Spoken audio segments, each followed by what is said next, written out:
नमस्कार, one India Hindi में आपका स्वागत है।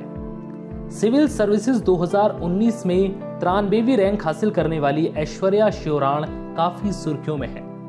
अमूमन टॉपर या टॉप 5 टॉप 10 के अंदर आने वाले छात्र ज्यादा सुर्खियों में होते हैं, लेकिन यहाँ कहानी थोड़ी हटके है, जिन्होंने सबका ध्यान अपनी ओर ला दिया। ऐसी ही एक कैंडिडेट हैं 23 साल की ऐश्वर्या शिवराण।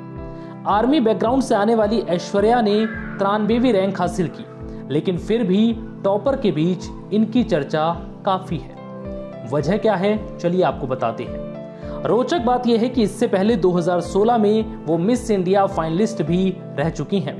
द प्रिंट को दिए इंटरव्यू में ऐश्वर्या ने राजस्थान के एक जिले से आने वाले अपने परिवार के बैकग्राउंड, दिल्ली यूनिवर्सिटी से पढ़ाई और मॉडलिंग की दुनिया के बाद यूपीएससी की तैयारी करने से जुड़े पहलुओं पर बात की।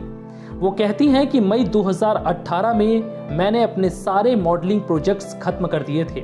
मैं पूरी तरह से यूपीएससी की तैयारी करना चाहती थी, इसलिए मैंने इंस्टाग्राम पर अपने अकाउंट और फेसबुक को भी बाय बाय बोल दिया था।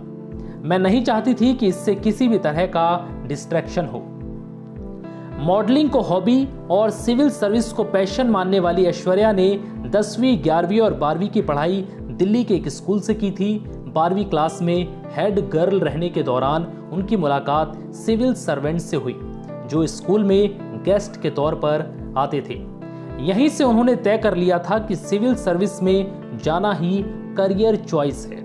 ऐश्वर्या के पिता आर्मी में कर्नल हैं और उनकी पोस्टिंग के दौरान वो देश के कई हिस्सों में रह चुकी हैं। इतने डाइवर्स बैकग्राउंड से आने के बाद उन्होंने दिल्ली यूनिवर्सिटी के Shri Ram college of commerce से ग्रेजुएशन की। यहीं से एक दिन मॉल में घूमने के दौरान वो एक ब्यूटी कॉन्टेस्ट का हिस्सा बनी और मुंबई पहुंची। यहाँ उन्होंने मिस इंडिया में हिस्सा लिया और टॉप 21 तक पहुंच गई। अपनी तैयारी को लेकर वो बताती हैं कि इस पूरी तैयारी में इंटरनेट सबसे बड़ा टूल रहा है। इंटरनेट पर किताबों से लेकर पुराने इंटरव्यू, करंट अफेयर्स और अखबार सब मौजूद हैं। यहीं से मैंने अपनी बेसिक तैयारी करनी शुरू की।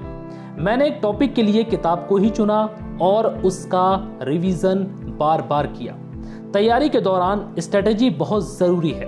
उन्होंने बताया कि मैंने किसी तरह की कोचिंग नहीं ली और अपने ही घर पर तैयारी करके इस परीक्षा को पास किया। फिलहाल इस वीडियो में इतना ही। नमस्कार।